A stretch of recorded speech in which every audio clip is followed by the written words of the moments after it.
দল যাকে প্রার্থী করবে তাকে জেতাবো। তখন দলেরই কেউ কেউ পোস্ট করছে যে বাজে কথা বললে ছেড়ে দেয়। আরে কি ছিড়বে, কি ছাড়বে? করোনায় আক্রান্ত হয়েছিলাম,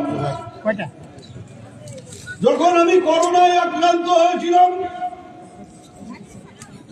তখন 100 জনের মধ্যে 99 জন মারা যাচ্ছে, সুস্থ হয়ে ফিরতে পারেনি। আমি বেঁচে ফিরেছি কিন্তু মাথার চুলগুলো উঠে যাচ্ছে। সেই সময় হয়তো কড়া কড়া ওষুধ দিয়েছে, আমার বংশে কারো মাথায় টাক ছিল না, আমার মাথায় টাক পড়েছে। তারপরে তোমরা কি ছিড়বেন? খারাপ কথা বলবো, ভালো কথা বলবো, এটা কোনো কথা হলো?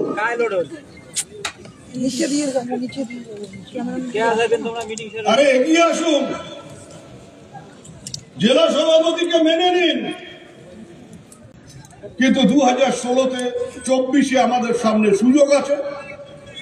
আমরা বিজেপিকে হারিয়েছি এবং একথা বলতে আমার কোনো দ্বিধা নেই যে বিজেপিকে হারানোর ক্ষেত্রে আমরা ঐক্যবদ্ধভাবে লড়াই করতে পেরেছিলাম বলে বিজেপিকে হারিয়েছি। 2-1 জন, হাতে গোনা 2-1 জন হয়তো জগদীশকে পছন্দ করেনি, ব্যক্তিগতভাবে হয়তো আমিও জগদীশকে পছন্দ করিনি, কিন্তু জগদীশ তো কোনো ব্যাপার না। জগদীশ তো নাম, আমাকে একজন রাজবংশী প্রার্থী আমার দলকে এখানে দাঁড় করাতে হবে।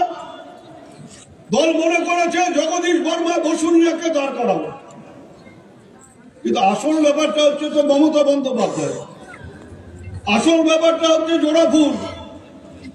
সেটাকে সামনে রেখে ঐক্যবদ্ধভাবে আমরা লড়াই করেছি এবং সেই ঐক্যের ফলাফল আমরা পেয়েছি। 2019-এ যে আসন আমরা হারিয়েছিলাম, 2024-এ সেই আসন ইপি বলছিল যে গঙ্গা বেরোবার পর 8টা আসনের মধ্যে 7টা আসনে আমরা পরাজিত হয়েছি।